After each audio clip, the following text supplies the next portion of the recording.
Hello and welcome to another episode of the Gentle Business Space podcast. I'm Fabi. I'm a nervous system friendly systems and capacity mentor, and I support other sensitive women to really build an aligned and sustainable and heart-centered business with more clarity and calm and structure so that you can really grow your business without burning out. And around that topic, today I wanted to talk a little bit more about integrating tips and strategies. There's a lot of outside advice when you run a business, and how can we integrate them in a way that doesn't cause overwhelm. So I talk a lot about how other people's strategies and blueprints often don't end up working for ourselves. And I speak from my own experience. I speak from working with other women and seeing it really firsthand how that kind of process happens a lot. There's so much promotion of different ways of working and this is the right way kind of thing. And that can be really overwhelming. So we don't really know where to start. We might take some of it on and, try them out. And then we get overwhelmed. So, they get promoted as this magical solution. And we try it, it doesn't work. And often we end up thinking that, we're the problem. So I really wanted to look at this a little bit further. So I want to distinguish a little bit. When I say they don't work, those strategies don't work, it doesn't mean that the certain strategies don't actually work. Of course they can work. I think everyone is sharing something online, most people, that share a strategy approach or something online. They usually share something that has worked for them specifically. That's why they share it. They've maybe tried different things. Now they found this one approach and now it's working for them. That's why they share it. So inherently, different strategies aren't necessarily right or wrong. So the problem is when we just blindly adopt a strategy or an approach. We try those out, those strategies or business models or approaches without really thinking about it, just because they work for someone else. So surely they should work for us. That's usually where the problem starts. And that's when I say other people's approaches might not necessarily work for you. And I think we can see that alone from the fact that there's so many different approaches out there. And that's usually the overwhelming bit. It's like, do one-to-one work? Don't do one-to-one work. Memberships are the way forward. Memberships are dead.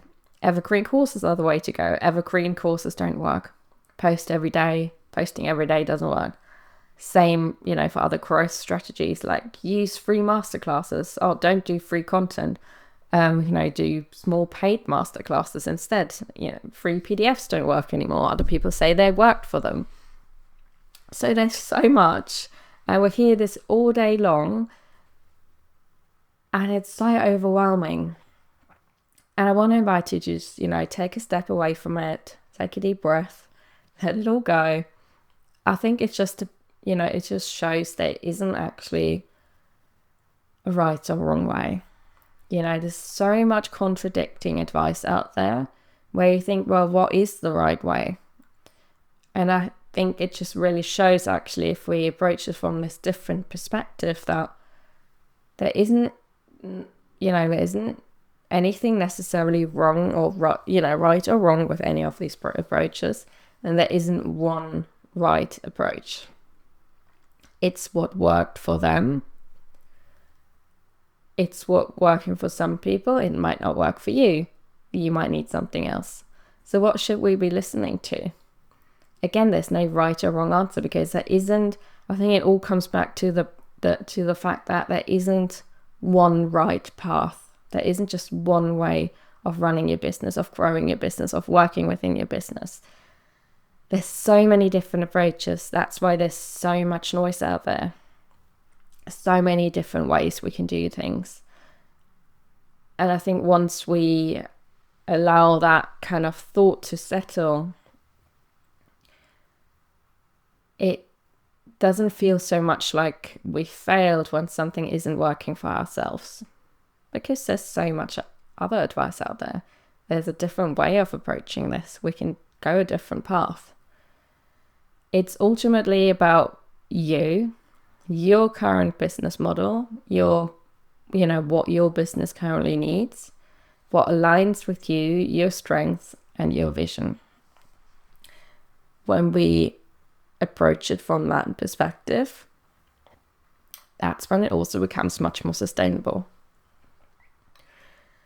Because when we just follow outside advice, yes, for one, as I say, we can start to feel like we failed because we tried it, it didn't work for us. And then, it can really feel like we've done something wrong. There's something wrong with us, which of course there isn't. But it can also be a huge cause of overwhelm. If we're constantly trying to do more, to work against our own strengths, to work against who we are, against our own capacity, of course we end up exhausted. Of course we end up tired. That's not a sustainable way of working. And no wonder we get tired and disconnected from our own business, because we're not working in a way that actually feels right to us. We're doing what other people have told us in the past at some point. And then it doesn't feel like our business anymore. It feels like somebody else's, and it feels tiring and feels like we have to put a mask on to perform, to, fill all these different expectations. So what can we do instead? Or how can we approach this differently? So I think it's more about integrating different strategies, not blindly adopting them, but really integrating them. But for that, we first need to know, your own direction. It really starts with taking a step back, really connecting to you. The stronger you feel around your own core and what you want to share, the easier it is to find different strategies for it. So first, you really need to know your own direction, what you want to create, who you want to work with, and what are your strengths? How do you like to work?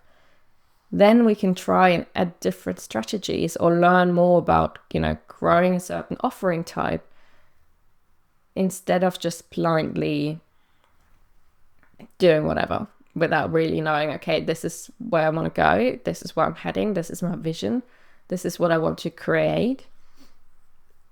And then accordingly, finding something that fits your life.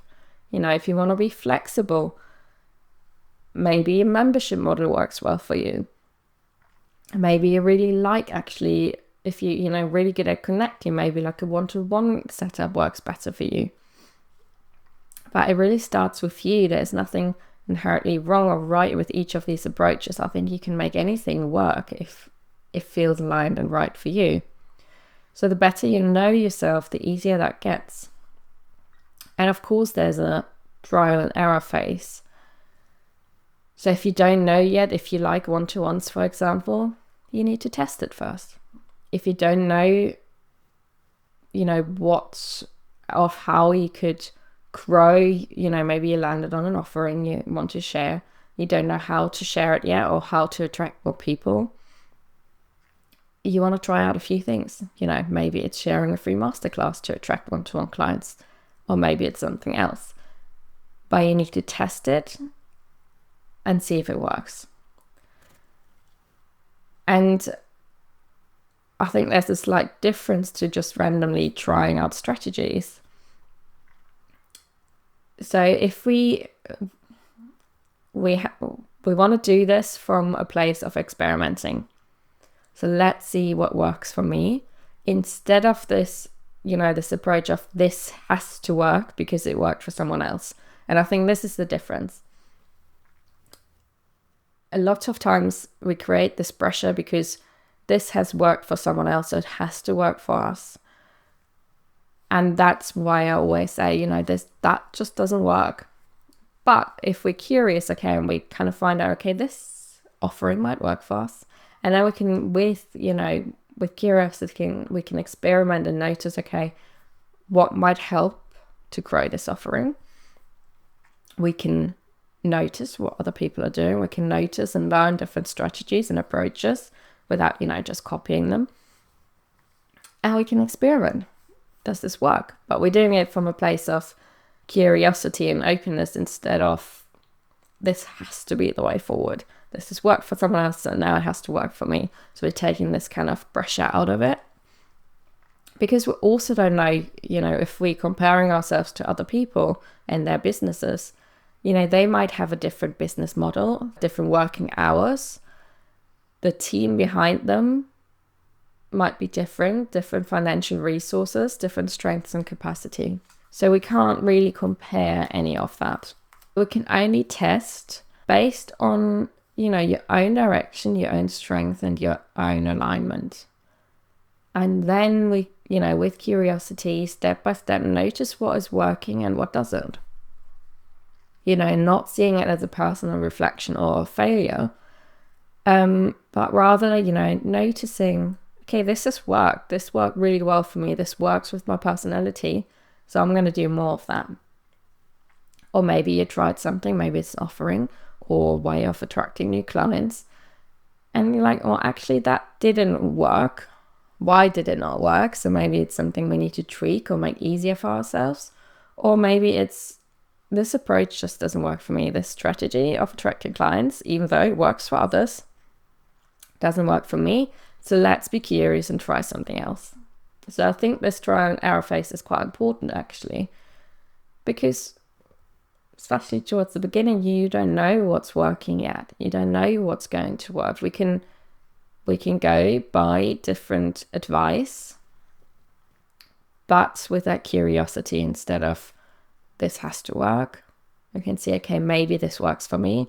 Maybe it doesn't. I'm going to keep an open mind. I'm going to try it and then reflect. And then you can really build your own strategies, your own approach that's really personal to you instead of just what everyone else is doing. And then it really feels aligned right for you. So really first connecting to yourself and then adding to it meaningfully, growing meaningfully with strategies that actually align with you,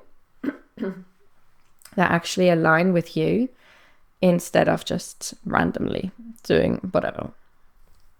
So if this resonates, I offer one-to-one mentoring where we can really explore that more together.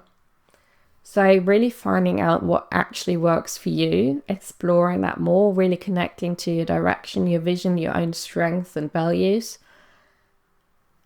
And instead of, following that blueprint that you are told to follow, but which actually left you really overwhelmed, because that happens so much. So instead of doing something that really goes against you and maybe leads towards overwhelm and burnout, we really look at what's working for you, what might be the right approach for you, your capacity, your nervous system that really supports you and helps you to show up on a daily basis without forcing it, in a way that feels really right, right, and allows you to create that business and life that you actually really want. That feels nourishing and bright. So if you'd like to explore that more, just get in touch, and we'll also leave a link below. You can explore my one-to-one mentoring program. Any questions, just let me know. And as this brings us to the end of the episode, as always, if you have any insights, anything that stood out for you, I would love to know. Thank you so much for listening today, and I will see you again soon. Take care.